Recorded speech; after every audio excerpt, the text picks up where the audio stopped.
요한계시록 14장 6절에서 20절까지의 말씀 우리 함께 읽겠습니다.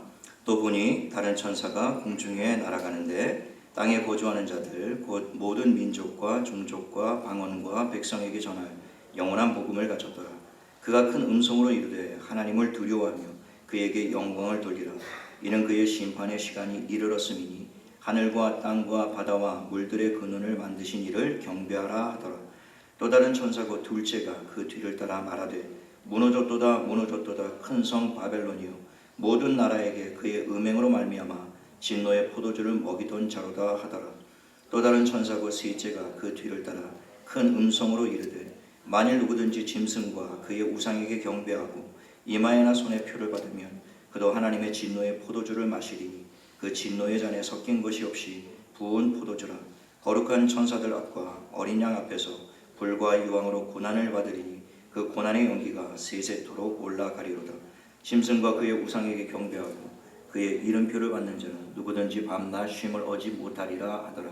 성도들의 인내가 여기 있나니 그들은 하나님의 계명과 예수에 대한 믿음을 지키는 자니라. 또 내가 들으니 하늘에서 음성이 나서 이르되 기록하라. 지금 이후로 주 안에서 죽는 자들은 복이 있도다 하시며 성령이 이르시되 그러하다. 그들의 수고를 그치고 쉬리니 이는 그들의 행한 일이 따름이라 하시더라. 또 내가 보니 흰 구름이 있고 구름 위에 인자와 같은 이가 앉으셨는데 그 머리에는 금면류관이 있고 그 손에는 예리한 낫을 가졌더라. 또 다른 천사가 성전으로부터 나와 구름 위에 앉은 이를 향하여 큰 음성으로 외쳐 이르되 당신의 낫을 휘둘러 거두소서. 땅의 곡식이 다 익어 거둘 때가 이르렀음이니이다 하니 구름 위에 앉으신 이가 낫을 땅에 휘두르매 땅의 곡식이 거두어지니라. 또 다른 천사가 하늘에 있는 성전에서 나오는데 역시 예리한 낫을 가졌더라. 또 불을 다스리는 다른 천사가 제단으로부터 나와 예리한 낫 가진 자를 향하여 큰 음성으로 불러 이르되 내 예리한 낫을 휘둘러 땅에 포도송이를 거두라. 그 포도가 익었느니라 하더라. 천사가 낫을 땅에 휘둘러 땅에 포도를 거두어 하나님의 진노의 큰 포도주 틀에 던지매 성 밖에서 그 틀이 밟히니 틀에서 피가 나서 말 굴레에까지 닿았고 1600 스타디온에 퍼졌더라. 아멘. 저는 이 봉독한 말씀을 가지고 영원한 복음과 최후 심판이라는 제목으로 하나님 말씀을 나누겠습니다. 말씀 나누기 전에 우리 좌우 옆에 분과 앞뒤 분에게 한번 인사하시죠. 주의 이름으로 사랑하고 축복합니다. 네. 명절은 잘 새셨죠? 네. 이맘때가 되면 주고받는 인사말이 있는데요. 더도 말고 덜도 말고 한과 이만 같아라. 이렇게 덕담을 주고받는 때인데 올해는 그렇게 인사를 할 수 없는 상황이었던 것 같아요. 예. 지금과 같은 한가위가 되면 앞으로 안 되겠죠. 그러나 그렇게 힘들고 어려운 중에도 오늘 하나님을 바라보고 주 앞에 예배하러 나온 여러분 삶 가운데 하늘의 위로와 소망이 충만할 수 있게 되기를 예수님의 이름으로 축원합니다. 오늘부터 다시 요한계시록 강해를 좀 이어가려고 하는데요. 7주 만에 다시 시작하는 말씀입니다. 혹시 7주 전에 마지막으로 요한계시록 13장의 말씀이었는데 혹시 설교 제목이 기억나시는지 모르겠어요. 기억나십니까? 지난주 설교 제목도 기억 안 나는 반에 7주 전에 설교 제목이 기억나느냐고 묻느냐 그런 표정으로 지금 보시는데 하나님의 이름과 짐승의 이름이라는 제목으로 하나님 말씀을 나누었는데요. 그 요지는 그것이었죠. 이 세상에는 두 부류의 사람이 섞여서 살고 있다라는 것입니다. 하나는 그 이마에 육안으로는 볼 수 없지만 영적으로 보면 그 이마에 하나님과 어린 양의 이름을 새기고 사는 자들이 있다라는 것입니다. 또 하나는 육안으로는 확인할 수 없지만 그러나 영적인 눈으로 보면 그 이마에 짐승의 표, 오늘 본문에서도 기록되어 있는데요. 그 짐승의 이름을 새기고 사는 자들이 있다라는 것입니다. 그러니까 크게 둘로 나눠져 있다라는 것이죠. 하나는 하나님께 속한 사람들이 있는가 하면 또 마귀에게 속한 사람들이 있다라는 거예요. 그런데 겉으로 보기에는 이 두 종류의 사람이 쉽게 구분이 되지 않는다라는 것이죠. 그래서 예수님도 양과 염소의 비유를 통해서 그리고 알곡과 가라지의 비유를 통해서 그 구분하기가 쉽지 않다라는 것을 우리에게 비유로 말씀해 주셨습니다. 양과 염소가 한두 마리 있을 때는 쉽게 구분이 됐죠. 그러나 이게 수백 마리, 수천 마리, 수만 마리, 수십만 마리 한꺼번에 막 풀을 뜯고 들판에 뒤엉켜 있으면 어떤 것이 염소인지 어떤 것이 양인지 목자조차도 구분하기가 쉽지 않다라는 거예요. 더군다나 이 알곡과 가라지는 그 크기가 작을 뿐만이 아니라 모양과 생김새가 매우 흡사해서 이건 전문가도 참 분별해내기가 쉽지 않다라는 것입니다. 그러나 이 둘을 분리할 때가 있다라고 성경은 말씀하고 있어요. 그때가 언제죠? 주님이 세상에 다시 오시는 날입니다. 주님이 세상에 다시 오시면 이 둘을 엄격하게 분리하겠다라는 거예요.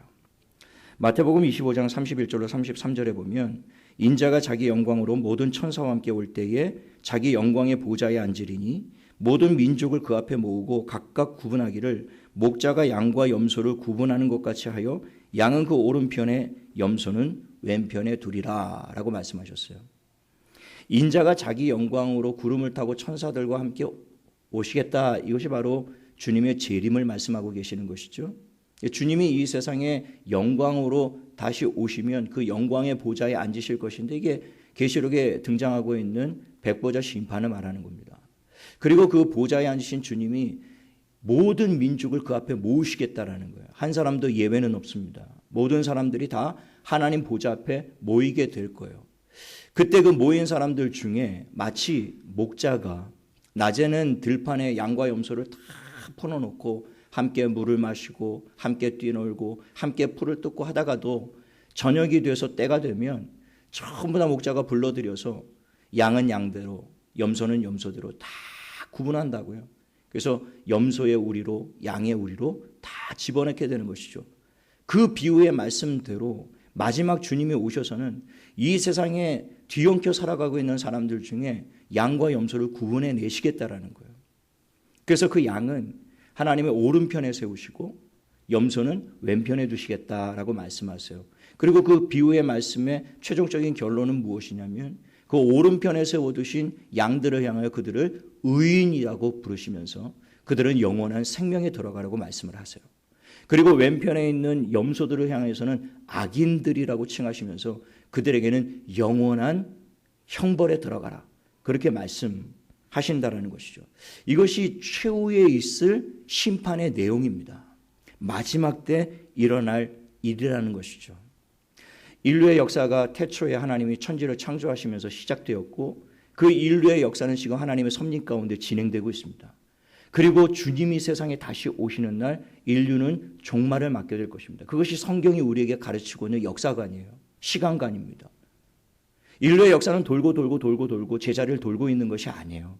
시작이 있고 끝이 있다라고 성경은 말씀하고 있습니다. 그래서 이 요한계시록에서 예수님이 자신을 계시하실 때 사도 요한에게 하셨던 말씀이 그거 아닙니까? 나는 알파와 오메가라. 처음과 나중이요 시작과 끝이라는 것입니다. 하나님이 역사를 시작하셨기 때문에 그 역사를 끝내실 분도 하나님이시라는 것이죠. 언제 끝납니까? 주님이 세상에 다시 오시는 날. 그때 우리의 역사가 끝나게 될 것이라는 거예요. 그 주님이 오시는 마지막 날에 일어날 일들이 바로 양과 염소를 구분하시겠다라는 겁니다. 그래서 우리는 둘 중에 하나로 갈라지게 돼요. 마지막 때. 우리는 그때를 준비하며 살아야 된다는 것이죠. 오늘 저희가 읽은 이 요한계시록의 말씀도 바로 이 말씀과 관련이 있는 거예요. 최후의 심판과 관련이 있는 말씀입니다. 먼저 우리가 14절부터 좀 살펴보기를 원하는데요. 그 14절에 보면 흰 구름 위에 금 면류관을 쓰고 손에 예리한 낫을 가진 인자와 같으신 이가 앉아 계셨다라고 되어 있죠. 누구를 가리키는 것이겠습니까? 어린 양 예수 그리스도를 말하는 것이에요. 그러니까 예수 그리스도께서 금 면류관을 쓰셨다라는 것은 장차 그분이 만왕의 왕으로 오실 것임을 보여주고 있는 것입니다. 그리고 그분이 구름 위에 앉으셨다라는 것은 아까 마태복음 25장에 말씀했던 것처럼 영광의 보좌에 앉으셨다라는 거예요. 그리고 그가 손에 예리한 낫을 들고 있었다라는 것은 마지막 때에 추수하실 분으로 지금 보여주고 있다라는 것이죠. 최후 심판하실 분으로 예수님을 지금 설명하고 있는 것입니다. 그 예수님을 향하여 15절에 보면 한 천사가 큰 소리로 이렇게 외칩니다. 이르되 당신의 낫을 휘둘러 거두소서. 당신의 곡식이 다 익어 거둘 때가 이르렀음이니이다 하니. 때가 되었다라는 것입니다. 땅의 곡식이 다 익어 무르익었다라는 것이죠. 이제는 추수할 때가 되었다라는 말씀이에요. 주님이 세상을 심판하실 때가 되었다라는 것입니다. 그때 천사가 예수님을 향하여 이제는 그 예리한 낫을 땅에 휘둘러 땅에 무르익은 곡식들을 추수하시라고 그렇게 외쳤다라는 것입니다. 때가 되면 주님이 예리한 낫을 휘둘러 땅의 곡식들을 거둘 때가 온다라는 것이죠. 주님의 그 예리한 칼날을 피할 자는 아무도 없을 것입니다. 모든 사람들이 그 칼날에 추수되어 다 하나님의 보좌 앞에 서게 될 것이라는 말씀이에요. 성경에 예언된 징조들이 지금 세계 도처에서 계속 이루어지고 있는 것을 우리가 볼 때 이때가 점점 우리에게 가까이 다가오고 있다라고 하는 것이죠. 요한계시록 1장 3절에 주님이 이 계시록의 말씀을 사도 요한에게 들려주시면서 바로 선포하셨던 말씀이 이것이었습니다. 이 예언의 말씀을 읽는 자와 듣는 자와 그 가운데 기록한 것을 지켜 행하는 자들이 복이 있나니 그 다음 말씀이 뭐죠? 때가 가까움이니라. 그러니까 주님이 이 말씀을 시작하자마자 하셨던 말씀이 때가 가깝다라고 말씀하셨어요. 여기서 때라는 것은 주님이 다시 세상에 오실 그때를 말하는 거예요. 최종적인 심판이 있을 그때를 말하는 것이죠. 주님이 2000년 전에 사도 요한에게 이 말씀을 주시면서 그때가 가깝다라고 말씀하셨다면 2000년이 지난 지금 이 시대는 그때가 얼마나 더 가까이 왔겠느냐라고 하는 것이죠. 우리는 깨어서 그때를 준비하며 살아야 될 이유가 여기에 있는 것이죠. 그때가 가까이 왔다라는 겁니다. 16절 말씀에 보면 구름 위에 앉으신 이가 낫을 땅에 휘두르매 땅의 곡식이 거두어지니라. 그러니까 주님이 약속하신 대로 때가 되면 알곡과 가라지를 전부 추수하신다는 것입니다. 그리고 마태복음 13장에 말씀하신 대로 그 추수한 곡식 중에 알곡과 가라지를 구분하신다는 것이죠. 말씀해 보면 알곡은 전부 모아서 하나님의 나라에 곳간에 드릴 것이고 그리고 가라지는 전부 모아 불에 던져 태우실 것이라고 말씀하고 계세요. 이것이 주님이 오시는 날 이루어질 일들이라는 것입니다. 인류의 역사는 바로 이 마지막을 향하여 달려가고 있다라는 거예요. 시작이자 끝이시며 처음이자 나중이 되시고 알파가 되시고 오메가가 되시는 그 하나님이 인류의 역사를 창조와 함께 시작하셨던 그분이 이 땅에 다시 오셔서 인류의 역사를 종말케 하시고 그리고 최후의 심판하시며 하나님의 나라를 최종적으로 완성하실 때가 오실 것이라는 거예요. 지금 인류의 역사는 계속 이 마지막을 향하여 진행되고 있음을 우리가 기억해야 됩니다. 그리고 이 마지막 때가 점점 가까이 다가오고 있다는 사실을 한시도 우리가 잊어서는 안 된다는 것입니다. 오늘 본문 17절 이하에 보면 최후 심판을 받게 될 악인들의 모습을 추수된 포도가 포도즙 틀에 밟히는 것에 비유되어 말씀을 기록해 놓았습니다. 그 17절에 예수님과 같이 손에 예리한 낫을 든 천사가 등장을 하게 되는데요. 그 18절에 보면 불을 다스리는 다른 천사가 낫을 든 천사에게 이렇게 외칩니다. 이르되 내 예리한 낫을 휘둘러 땅의 포도송이를 거두라. 그 포도가 익었느니라 하더라. 성경에서 불은 하나님의 심판을 언제나 상징하는 말씀으로 등장합니다. 여기서 불을 다스리는 천사라는 것은 하나님의 심판을 수행하는 천사를 의미하는 것이죠. 하나님의 심판을 수행하는 이 천사가 예리한 낫을 든 다른 천사에게 이렇게 외쳤다라는 거예요. 땅의 포도송이들이 다 무르익었기 때문에 땅의 포도송이를 거두라는 거예요. 그것은 속히 하나님의 심판을 땅에 수행하라, 그런 명령인 것이죠. 이 명령을 받은 천사가 19절에 낫을 휘둘러 포도송이를 거둡니다. 그리고 그 거둔 포도송이를 어떻게 하죠? 하나님의 진노의 큰 포도주 틀에 던졌다라고 되어 있어요. 그러자 하나님의 진노의 큰 포도주 틀에서 포도송이들이 짓밟히기 시작합니다. 20절에 성 밖에서 그 틀이 밟히니 틀에서 피가 나서 말 굴레에까지 닿았고 1600 스타디온에 퍼졌더라라고 되어 있어요. 그러니까 포도송이들이 포도주 틀에 밟히면서 포도즙이 막 터져 나오는데 성경에는 피가 솟구쳐 나왔다고 그러죠. 말 굴레에까지 솟구쳤다라고 기록되어 있습니다. 그러니까 이 포도즙이 지금 상징하고 있는 것은 최후 심판 때에 하나님의 심판과 진노를 받는 악인들이 흘리게 될 피를 지금 상징적으로 보여주고 있는 거예요. 그런데 그 피가 1600 스타디온에 퍼졌더라라고 되어 있죠. 스타디온은 길이를 측량할 때 사용되는 단위입니다. 1600 스타디온은 이스라엘 땅 최남단에서 최북단까지의 길이가 전체가 1600 스타디온이에요. 그러니까 최후 심판 때 악인들이 흘릴 피가 이스라엘 땅 전체에 가득 채워지게 될 것이다. 이 말은 상징적인 의미인데요. 하나님의 심판이 온 세상에 임하게 될 것이다. 온 땅에 임하게 될 것이다. 그런 의미인 거예요.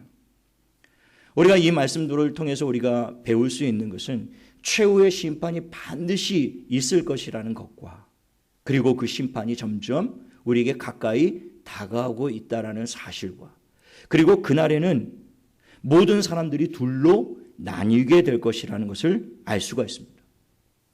주님의 낫에 거두어진 알곡과 같은 사람들이 있는가 하면 이 천사의 낫에 거두어져 포도주 틀에 버려지고 짓밟히는 사람들도 있다라는 것이죠. 주님이 오시는 날 모든 사람은 의인과 악인으로 구분되어지게 될 것이다 라고 하는 것입니다. 그럼 어떤 사람이 의인이고 어떤 사람이 악인이 될 것인가? 과연 이것을 양과 염소로 구분하고 알곡과 가라지로 구분하고 의인과 악인으로 구분하고 그 이마에 하나님의 이름을 새긴 자 혹은 짐승의 이름을 가진 자가 누구인가? 이 구분할 수 있는 결정적인 말씀이 6절과 7절에 나오고 있습니다. 오늘 6절 말씀 보시면 또 보니 다른 천사가 공중에 날아가는데 땅에 거주하는 자들 곧 모든 민족과 종족과 방언과 백성에 절할 영원한 복음을 가졌더라. 6절부터 13절까지 세 천사가 등장을 하는데요. 그 첫 번째 천사가 바로 땅에 거주하는 모든 자들에게 선포할 영원한 복음을 가진 천사였다라고 기록하고 있죠. 그 영원한 복음을 이 천사가 외치는데요. 그 복음의 내용이 7절입니다. 그가 큰 음성으로 이르되 하나님을 두려워하며 그에게 영광을 돌리라. 이는 그의 심판의 시간이 이르렀음이니 하늘과 땅과 바다와 물들의 근원을 만드신 이를 경배하라 하더라.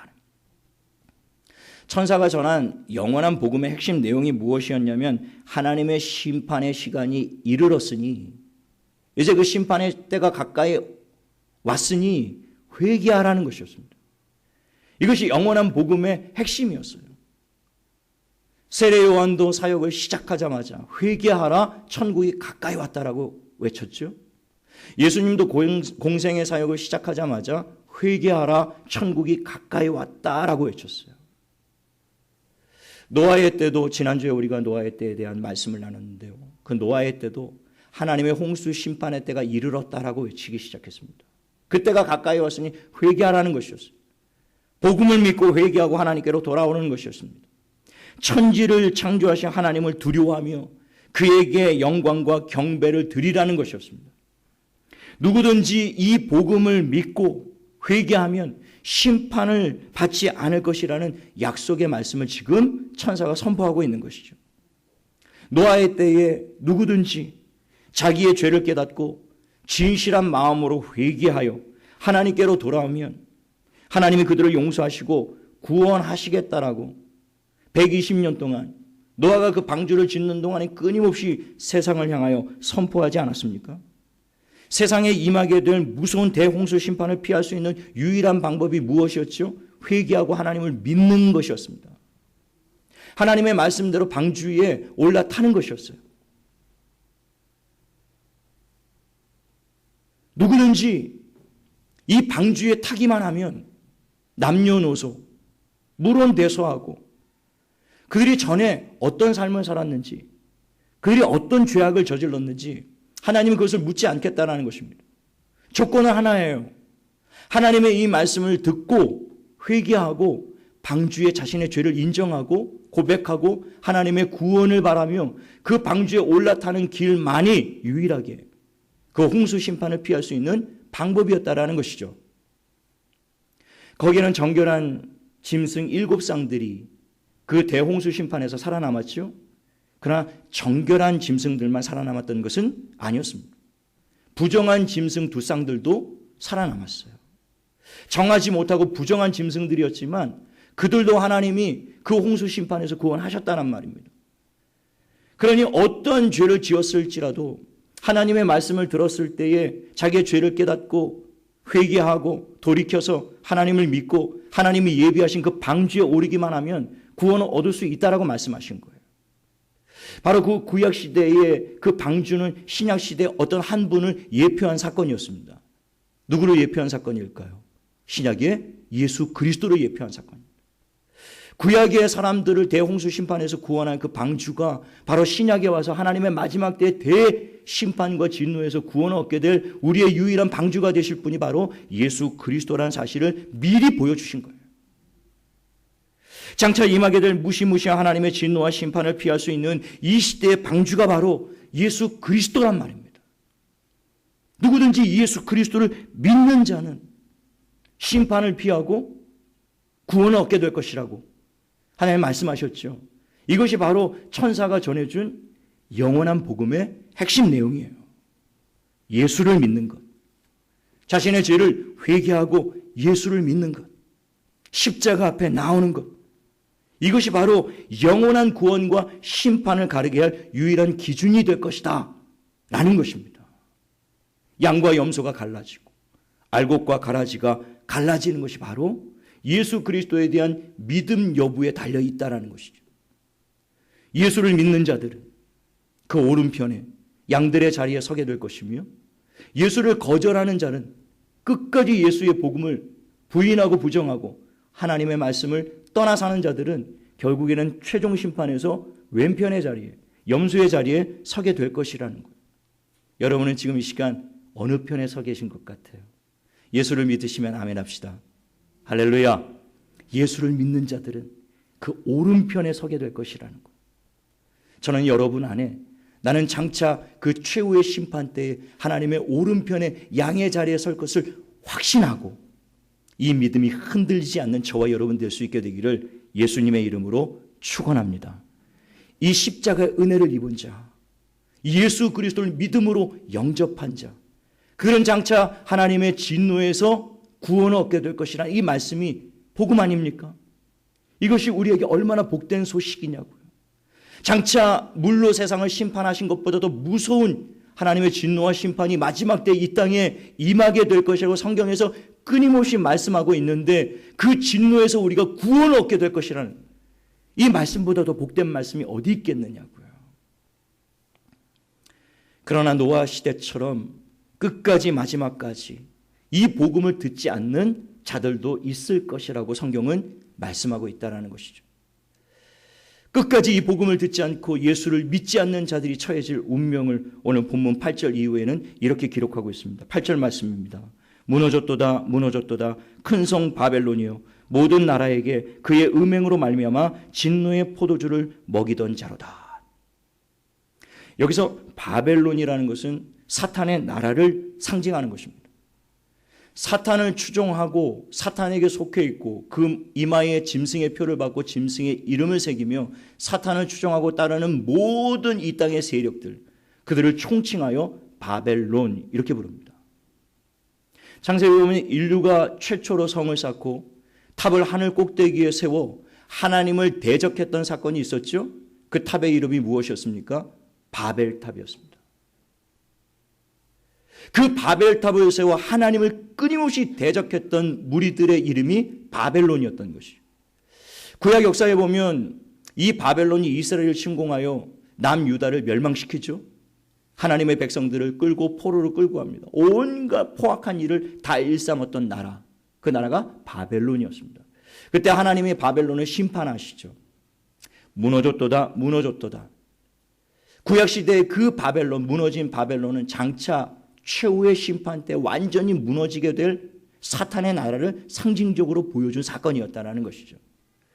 끊임없이 하나님을 대적하고 하나님의 백성들을 탄압하고 강포를 일삼는 모든 세력들, 사탄을 머리로 하고 사탄을 우두머리로 하고 사탄을 중심으로 하여 그를 추종하는 이 땅의 모든 세력들, 모든 권세와 통치자들과 나라들과 권세, 모든 자들이 다 이 바벨론이라는 것입니다.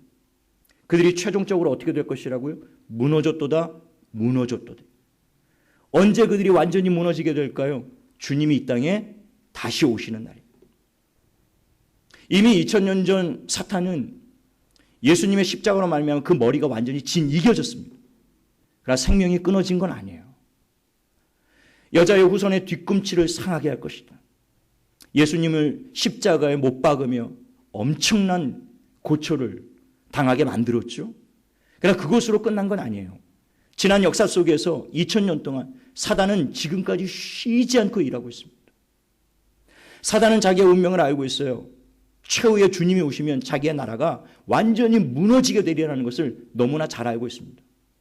그래서 사단은 지금까지 자기 혼자만 죽지 않겠다라고 일하고 있다라는 것입니다. 오늘 8절 하반절에 보십시오. 그 사탄이 지금까지 무슨 일을 하고 있는지를 기록하고 있어요. 모든 나라에게 그의 음행으로 말미암아 진노의 포도주를 먹이던 자라, 이렇게 되어 있습니다. 그래서 사탄이 지금 어떤 일을 하고 있냐면 사람들을 미혹하여 음행을 일삼게 했다라고 하는 것입니다. 여기서 음행이라는 것은 단순히 성적인 타락뿐만이 아니라 하나님이 아닌 것을 하나님처럼 사랑하며 섬기는 모든 행위를 음행이라고 말씀하고 있는 것이죠. 구약시대의 이스라엘 백성들이 하나님을 배반하고 하나님을 떠나 하나님의 말씀에 불순종하며 우상을 숭배하고 이방인들의 문화와 풍조에 휩쓸려 살아가는 그 모습을 보시면서 하나님이 이스라엘 백성들에게 하셨던 말씀이 그것이었습니다. 저들이 내게 대하여 음행하였도다. 저들의 진짜 남편이 하나님을 버리고 다른 남편들과 함께 간음하였도다, 이렇게 말씀하셨다. 하나님이 아닌 것을 하나님처럼 사랑하는 행위, 그것이 음행이에요. 그것이 간음입니다. 사탄이 하는 일이 바로 그것이라는 것이죠. 사람들에게 포도주를 먹여 정신을 혼미케 하고 미혹해 하여 하나님이 아닌 것을 하나님처럼 끊임없이 사랑하게 만든다라는 거예요. 영원한 것이 아닌 것들, 참된 것이 아닌 것들, 거짓되고 헛되고 잠시 잠깐 있다가 사라질 것들, 안개와 같은 것들, 땅에 있는 것들, 땅에 속한 것들, 끊임없이 그것만 바라보게 한다는 것이죠. 노아의 시대에 왜 그 홍수 심판을 사람들이 피하지 못했을까요? 먹고 마시고 시집가고 장가가고. 그게 뭐 그렇게 잘못된 일인가요? 물으실 수 있지만 그들이 그것만 전부인 줄 알고 살았기 때문에 그 심판을 피하지 못했다라는 것입니다. 노아가 120년 동안 끊임없이 하나님의 심판이 있을 것이라고 경고하고 예고하고 부르짖고 회개하고 돌아와서 하나님을 믿고 방주에 올라타라고 끊임없이 외쳤지만 사람들이 듣지 않았다라는 거예요. 오직 땅에 있는 일에만 그들이 집중하며 살았다라는 것이죠. 그냥 먹고 마시는 일, 시집가고 장가가는 일, 이 세상의 연락과 이 세상이 주는 즐거움과 평안함과 이 세상이 주는 것들을, 그것들만 붙잡고 살았다라는 거예요. 자기에게 그 심판의 때가 점점 다가오고 있다는 것을 전혀 자각하지 못한 채 성경이 뭐라고 말씀하고 있습니까? 홍수가 나서 마지막 자기들이 전부 다 멸하기까지, 그 순간까지 그들은 자기들이 하나님의 진노와 심판을 당해 멸망을 받고 있다는 사실을 깨닫지 못했다라고 기록하고 있어요. 얼마나 어리석은 이들입니까? 그날을 준비하며 살아야 될 인생들이 그날을 준비하지 않고 땅의 일에만 몰두하고 살다가 결국에는 하나님의 진노와 심판으로 멸망하게 되었다라는 것이죠. 사단이 하는 일이 바로 이것이라는 것입니다. 그날을 준비하지 못하게 하는 거예요. 하나님의 말씀을 잃어버리게 하고 떠나게 하고 끊임없이 하나님을 떠나 이 세상 풍조와 물결에 휩쓸려서 이 땅에 있는 것만을 끊임없이 추구하며 살아가게 만드는 것이죠.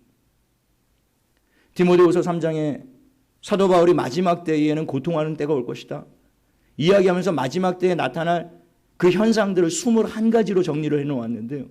제가 늘 반복해서 하는 말씀이 그것 아닙니까? 그 21가지의 말씀을 대표적으로 3가지만 꼽는다면 사람들은 자기를 사랑하며 돈을 사랑하며 쾌락 사랑하기를 하나님 사랑하는 것보다 더한 때가 될 것이다. 주님이 오실 마지막 때가 되면 사람들은 자기를 사랑하게 될 것이라는 거예요.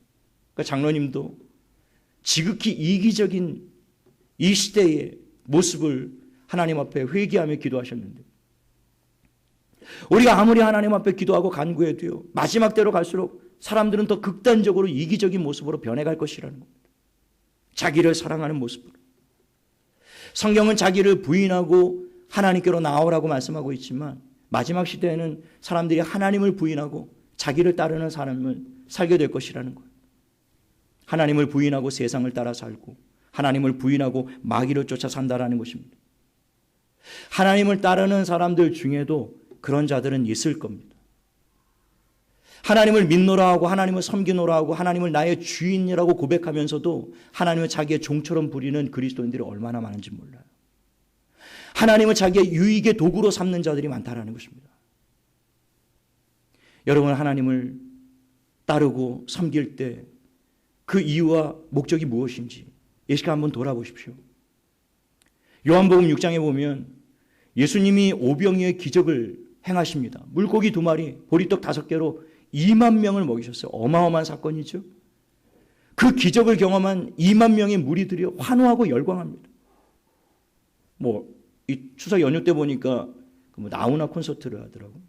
거기 전 세계에서 그 온라인으로 한 곡 끝날 때마다 나훈아 이렇게 외치던데요. 지금 이 베세다 광야에서 오병이어의 기적을 경험했던 그 무리들은요, 예수님 전부 다 환호하고 열광하면서 예수님의 이름을 불렀던 것입니다. 그리고 그들이 요구한 것이 무엇이었죠? 우리의 왕이 되어달라는 것이었습니다. 예수님 우리의 왕이 되어주십시오. 그 속내가 무엇이었죠? 예수님을 정말 왕으로, 예수님을 정말 주인으로 섬기기 위해서 우리의 왕이 되어달라고 부탁한 것이었을까요? 아니었다라는 겁니다. 그들이 예수님을 자기의 왕으로 섬기기를 원했던 것은 단지 자신들이 오병이어를 통해 먹고 배불렀기 때문에. 무리들이 열광하며 예수님을 따라올 때 예수님이 그 무리들을 꾸짖고 책망하시지 않았습니까? 너희가 지금 나를 따라오는 것은 이 표적을 보고 나를 하나님의 아들로 메시아로 구원자로 그래서 인정하고 고백했기 때문에 나를 따라오는 것이 아니라 단순히 너희가 나를 따라오는 것은 먹고 배불렀기 때문이 아니냐.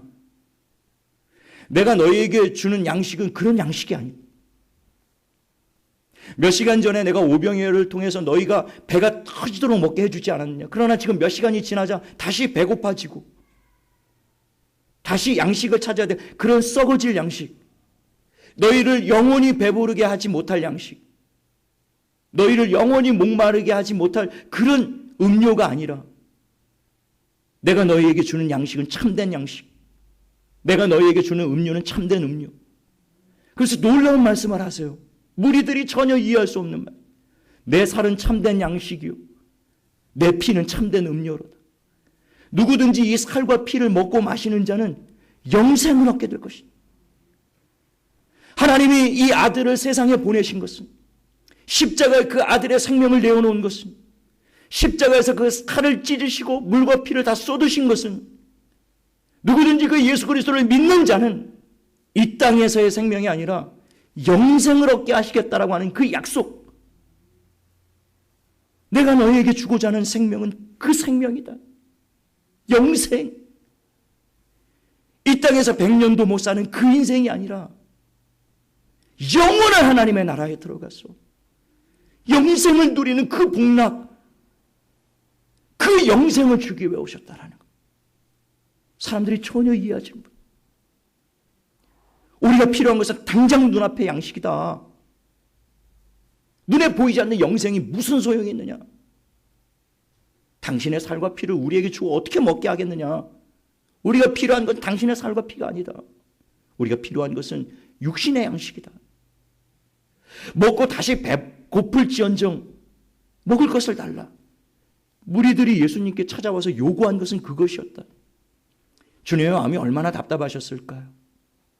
영생을 주기 위해 이 땅에 오셨는데 육신의 생명이 전부인 것처럼 살아가고 있는 인생들을 보실 때 아무리 가르치고 아무리 설명을 해줘도 듣지 못하는 거예요. 이 땅에 그런 식으로 살아가는 인생들이 얼마나 많냐? 그 말인 것입니다.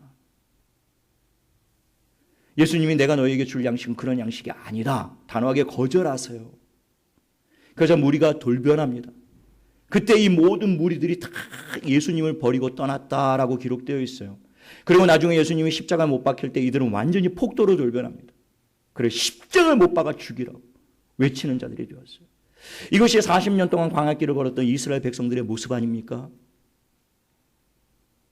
조그마한 고난이 있으면 하나님을 원망하고 불평하고 또 하나님이 먹을 것을 주시면 하나님을 찬양하고 또 목마름을 해결해 주시면 또 찬양하고 그들의 인생의 육신의 것들을 주님이 해결해 주실 때마다 그때마다 하나님은 살아계신다. 하나님은 사랑이시다. 하나님은 역사하시다. 하나님은 전능하시다.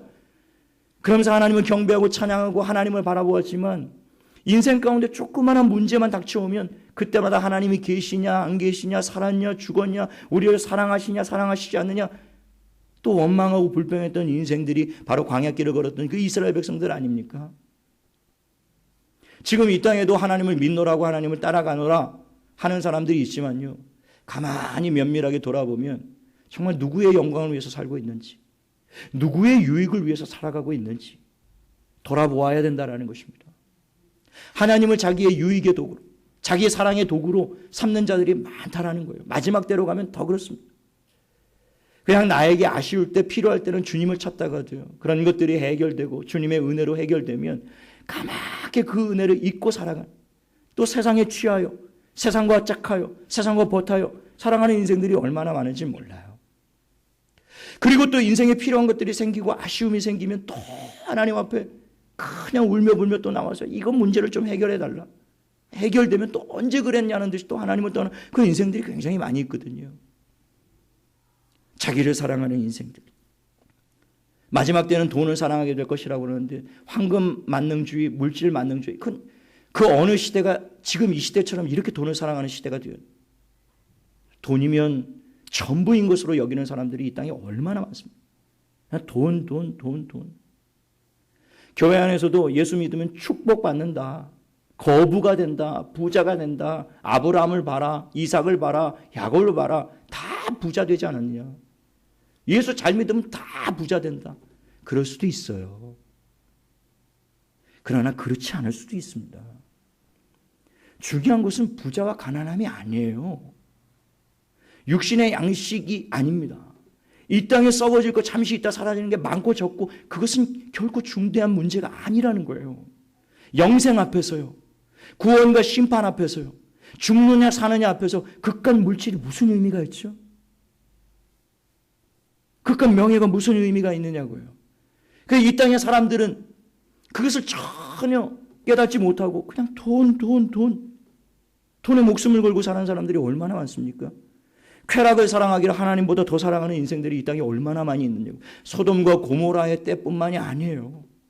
이 시대는 끊임없이 이 쾌락, 그냥 오락, 그냥 즐거움, 눈만 뜨면 무엇을 먹을까, 무엇을 입을까. 이 땅의 즐거움을 추구하며 살아가는 인생들이 이 땅에 얼마나 많이 있느냐고요. 사단이 끊임없이 포도주를 먹여 사람들을 미혹하여 정신을 혼미하게 함으로 하나님의 그날을 준비하지 못하며 하나님을 떠나 그냥 이 땅에 취하여 살도록 끊임없이 만든다라는 것이죠. 그래서 결국에는 자기가 최종 하나님의 심판으로 무너지는 그날에 자기 혼자만 죽겠다라는 것이 아니죠. 자기를 따르고 추종하는 모든 수많은 영혼들도 함께 자기와 심판을 받게 만드는 그게 사단의 목적이란 말입니다. 우리가 깨어서 기도할 이유가 여기에 있는 거예요. 진노의 포도주를 먹이는 자, 지금도 마귀는 끊임없이 우는 사자처럼 그 일을 행하고 있단 말입니다. 이 영적인 싸움을 싸우기 위해서 교회가 하나님의 성도들이 하나님의 전신갑주를 입어야 될 이유가 여기 있단 말입니다. 기도해야 될 이유, 하나님의 말씀을 붙잡아야 될 이유, 눈에 보이지 않지만 이 치열한 싸움이 끊임없이 일어나고 있다는 사실을 자각하고 인식하고 이 영적인 싸움을 싸워야 된다는 것이죠. 만약 이 싸움을 우리가 게을리하고 기도와 말씀으로 우리가 준비되어 있지 않고 성령으로 충만함을 받지 않는 이상은 우리도 그 진노의 포도주에 취할 수 있다는 것입니다. 세상에 취하고 마귀에 취하고 보암직도 하고 모금직도 하고 탐스러운 것들, 육신의 정욕, 안목의 정욕, 이생의 자랑들, 끊임없이 우리가 휩쓸려 갈 수밖에 없는 우리가 그런 상황 가운데 살고 있다.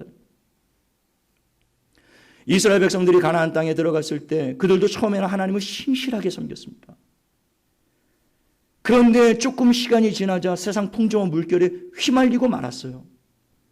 하나님의 백성이 이 세상에 타락하고 음란한 문화에 자기가 휩쓸리지 않고 노아 시대의 노아처럼 그렇게 하나님과 동행하며 하나님 보시기에 합당하고 의롭고 흠이 없고 그러한 삶을 살기가 얼마나 힘든 상황인지 우리가 매일매일 경험하지 않습니까? 쓰나미처럼 매일매일 이 세상에 타락하고 음란한 문화가 우리의 삶 가운데 끊임없이 몰려오고 우리를 유혹하고 미혹하고 있단 말이에요. 그것을 참 뿌리치고 견딘다는 것이 결코 쉬운 일이 아니에요. 그래서 기도하셔야 됩니다. 하나님의 말씀을 붙잡아야 되는 거예요. 여러분들이 성령의 충만함을 반드시 받으셔야 됩니다. 오늘 이 시간 우리가 하나님 앞에 기도할 때 우리 교회가 이 성령의 충만함을 받고요. 정말 이 마지막 때 미혹하는 악한 영들로부터 우리가 그 모든 시험과 유혹을 넉넉하게 이기고 승리하는 저와 여러분 될 수 있게 되기를 예수님의 이름으로 축원합니다. 이 사단의 미혹을 받은 자들의 최후를 9절로 11절에 이렇게 기록하고 있습니다. 만일 누구든지 짐승과 그의 우상에게 경배하고 이마에나 손에 표를 받으면 그도 하나님의 진노의 포도주를 마시리니 건너뛰어서요 거룩한 천사들 앞과 어린 양 앞에서 불과 유황으로 고난을 받으리니 11절에 그 고난의 연기가 세세토록 올라가리로다. 짐승과 그의 우상에게 경배하고 그의 이름표를 받는 자는 누구든지 밤낮 쉼을 얻지 못하리라. 마귀에게 미혹되어 그를 따르며 하나님이 아닌 것을 경배하며 우상을 숭배하는 자들은 하나님의 진노의 포도주를 마시게 된다는 것입니다. 그들은 밤낮 쉼을 얻지 못할 것인데 불과 유황으로 타는 고난을 세세토록 받게 될 것이라고 경고하고 있어요. 이것이 얼마나 무서운 일입니까? 천사가 전해준 영원한 복음, 누구든지 자기의 죄를 회개하고 예수를 믿기만 하면 심판을 받지 않을 것이며 영원한 생명을 주시겠다고 하신 하나님의 약속의 말씀을 받지 않는 자들의 최후가 이와 같을 것이라는 것. 그들의 운명이.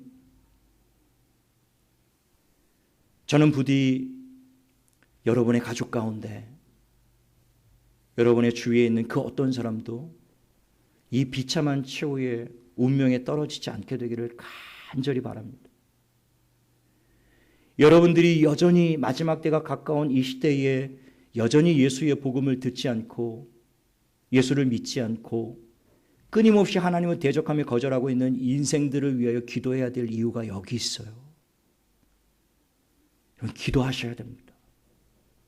노아를 통해서 그 가족 7이 구원을 얻었던 것처럼 저는 부디 여러분을 통해서 여러분의 가족들이 이 심판에 이르지 않고 여러분의 중보기도와 간절한 전도를 통하여 그들이 다 회개하고 예수님을 믿어 구원에 이를 수 있게 되기를 예수님의 이름으로 축원합니다. 여러분 이 복음을 전해 주셔야 돼요. 마지막 때 당할 심판의 모습 여러분 기억하셔야 된다. 그런데 이 무서운 하나님의 진노와 심판을 피하고 영원한 안식과 구원을 얻을 사람들도 마지막 때 있을 것이라고 기록하고 있는데요. 어떤 사람들이겠습니까? 12절 말씀입니다.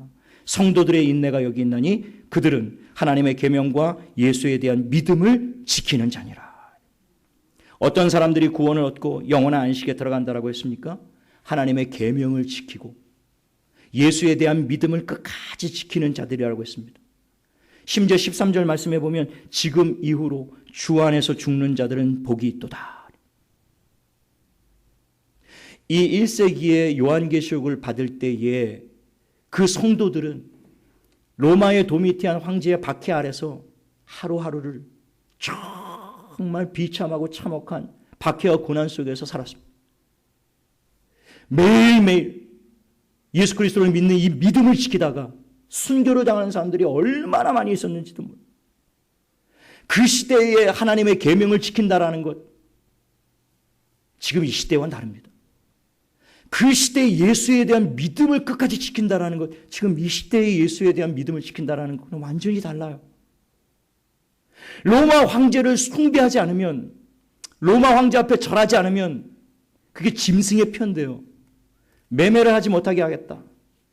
매매뿐만이 아니에요. 먹고 사는 문제를 탄압하는 것이 아니라 박해를 가하고 매를 치고 옥에 가두고 심지어 목숨을 빼앗는 정말 끔찍한 박해가요. 네로 황제 때, 도미티안 황제 때 있었는데요. 지금 이 요한계시록을 받고 있는 초대교회 성도들이 그 박해 아래에 있었단 말입니다. 도미티안 황제, 로마 황제를 나의 주로 고백하게 하면 살려주겠다. 매매할 수 있게 하겠다. 먹고 살게 해주겠다. 그렇게 유혹하는 가운데 끝까지 로마의 황제를 자기의 주와 그리스도로 고백하지 않고 끝까지 예수를 나의 주와 그리스도로 고백한다는 게 결코 쉬운 일이 아니었단 말입니다. 그래서 주님의 약속은 이것이었어요. 지금 이후로 주 안에서 죽는 자들이 복이 있다. 예수에 대한 그 믿음을 끝까지 지키다가 순교를 당하는 자들에게 복이 주어질 것이다 라고 말씀을 하고 있는데, 어떤 복이죠? 영생과 구원의 복이 그들에게 주어질 것이라는 겁니다. 주 예수를 믿으라. 그리하면 너와 내 집이 구원을 얻으리라. 하나님이 세상을 이처럼 사랑하사 독생자를 주셨으니 이는 그를 믿는 자마다 멸망하지 않고 영생을 얻게 하려 하십니다. 하나님이 그 아들을 세상에 보내신 것은 세상을 심판하려 하심이 아니요 그로 말미암아 세상을 구원하려 하심이라. 누구든지 하나님의 계명을 지키며 예수에 대한 믿음을 끝까지 지키는 자에게는 구원과 영생의 복이 주어질 줄로 믿게 되시기를 예수님의 이름으로 축원합니다. 끝까지 이 계명을 지키는 자, 어떠한 박해와 고난 속에서도 이 예수에 대한 믿음을 잃지 않는 자들, 끝까지 이 믿음을 붙잡는 자, 그에게는 또 다른 안식의 복이 주어질 것인데 13절 하반절에요. 성령이 이르시되 그러하다 그들이 수고를 그치고 쉴 것이다 이렇게 되었습니다. 하나님의 진노와 심판을 받은 그 악인들은 밤낮 쉬지 못할 것이라고 기록되어 있지 않습니까? 그러나 주 안에서 죽는 자들, 끝까지 하나님의 계명을 지키며 하나님 예수 그리스도에 대한 믿음을 지킨 자들에게는 이 영원한 안식의 복이 주어지게 될 것이다 라고 하는 것입니다. 이것이 장차 우리가 누리게 될 복이에요. 이 땅에서는 참된 안식이 없습니다. 이 땅에서는 참된 평안이 없어요. 그럼에도 불구하고 우리가 주님을 바라볼 때 하늘의 위로와 소망이 우리 가운데 주어지고 최종적인 안식은, 궁극적인 참된 평안은 우리가 하나님 나라에 들어가는 그 순간에 우리에게 주어지게 될 것이라는 것이죠. 우리의 소망이 여기에 있는 거예요. 우리는 그 안식을 바라보며 그 평안을 바라보며 지금 믿음을 지키며 달려갈 길을 달려가고 있는 중입니다. 끝까지 달려가 승리하는 저와 여러분 되시기를 예수님의 이름으로 축복합니다. 13절 마지막입니다. 이는 그들의 행한 일이 따름이라 하시더라. 이 말은 하나님의 계명과 예수에 대한 믿음을 지킨 자들이 받게 될 칭찬과 상급을 의미하는 말씀이에요. 구원은 남녀노소, 그가 1년을 믿었든 10년을 믿었든 30년을 믿었든 구원은 차등 없이, 차별 없이 마지막 우편의 강도가 정말 평생 악한 일만 하다가도요, 마지막 순간에 예수님을 고백하고 영접하여 구원을 얻지 않습니까? 평생 40년, 50년 주만을 섬겼던 사도 바울도요, 구원은 똑같이 받는 겁니다. 구원은 모든 사람들이 다 예수를 믿기만 하면 받는 거예요. 차별이 없는 의입니다. 누구든지 그냥 예수를 믿기만 하면 구원은 얻게 되는 거예요. 그러나 그것이 전부가 아니라는 것입니다. 오늘 이 성경에 분명하게 그들의 행위가 따를 것이다. 그것은 그들이 이 땅에서 행한 대로 마지막 때 하나님의 칭찬과 상급이 주어질 것이라는 거예요. 우리가 왜 이 땅에서 주를 위해 헌신해야 되는지, 우리가 왜 주를 위해서 끝까지 계명을 지켜야 되는지, 우리가 왜 예수에 대한 믿음을 끝까지 지켜야 되는지, 왜 우리가 주님을 섬기며 주님 앞에 헌신하며 우리의 모든 것을 하나님 앞에 기꺼이 드리는 삶을 살아야 되는지, 그 이유가 여기에 있는 것입니다. 구원은 똑같이 받지만 칭찬과 상급은 다 다르게 받게 될 것이라는 거예요. 해의 영광이 다르고 달의 영광이 다르고 별들의 영광이 다 다르듯이 마지막 때 우리가 주 앞에 서는 날 각자가 행한 대로 하나님이 보응하시겠다라고 말씀하세요. 달란트 비유를 통해서 5달란트 받은 종이 열심히 헌신하고 수고하여 5달란트를 남기죠. 주인이 돌아와 그 종과 결산할 때 그 10달란트를 어떻게 하셨습니까? 그 종에게 상급으로 주셨단 말이에요. 10달란트. 주인이 같지 않았어요. 그게 장차 우리가 주인이 되신 주님이 오시는 날 우리와 결산할 때 일이라는 것입니다. 우리에게 주신 달란트, 우리에게 주신 시간, 우리에게 주신 물질, 우리에게 주신 건강, 우리에게 주신 재능, 우리에게 주신 모든 것을 통하여 하나님을 위해서 살았을 때, 주님의 영광을 위해서 살았을 때, 그때 최종적으로 결산할 때 우리에게 주어지는 상급이 이와 같을 것이라는 것입니다. 2달란트를 받은 자도 2달란트를 남겼죠. 최선을 다했습니다. 그리고 4달란트를 어떻게 하셨나요? 그 주인이 그 종에게 주었습니다. 마지막 1달란트를 가지고 있는 자는 땅에다 묻어두었지요. 게으르고 악한 종아. 그 1달란트를 빼앗아 10달란트를 가진 자에게 주었습니다. 가진 자는 더 받을 것이요. 없는 자는 그 있는 것마저 빼앗기리라. 바깥 어두운 곳에 쫓아내버리십니다. 마지막 때 이 상급의 심판이 있을 것임을 기억해야 돼요. 여러분, 최종적으로 결론적으로 고린도전서 15장 58절의 말씀을 여러분과 나누고 싶습니다. 우리 두 분 목사님도 너무나 좋아하는 말씀이고 저도 참 좋아하는 말씀입니다. 제 마음 가운데 늘 새기고 기억하는 말씀입니다. 그러므로 사랑하는 형제들아, 견고하며 흔들리지 말며 더욱 주의 일에 힘쓰는 자들이 되라. 이는 너희 수고가 주 안에서 헛되지 않은 줄을 알미니라. 주님을 위하여 여러분이 흘리는 눈물, 주님을 위하여 여러분들이 흘리는 땀, 주님을 위하여 여러분들이 흘리는 그 피, 결코 헛되지 않을 것입니다. 주님이 최종적으로 오시는 그날에 결산하실 때 우리가 행한 그대로 주님이 우리를 칭찬하시고 보응하실 거예요. 그 2 종에게 착하고 충성된 종아, 네가 적은 것에 충성할수록 내가 내게 많은 것을 맡기니 주인의 큰 즐거움에 참여할지어다.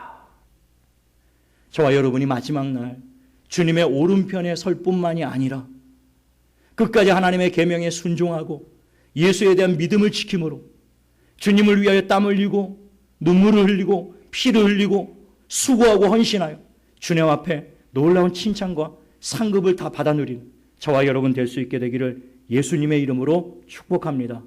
이제 그날이 얼마 남지 않았습니다. 주님이 점점 가까이 다가오고 있어요. 깨어나셔서 그날을 잘 준비하십시오. 끝까지 하나님의 계명에 순종하고 끝까지 예수에 대한 믿음을 지키는 신실한 저와 여러분 될 수 있게 되기를 예수님의 이름으로 축원합니다. 아멘.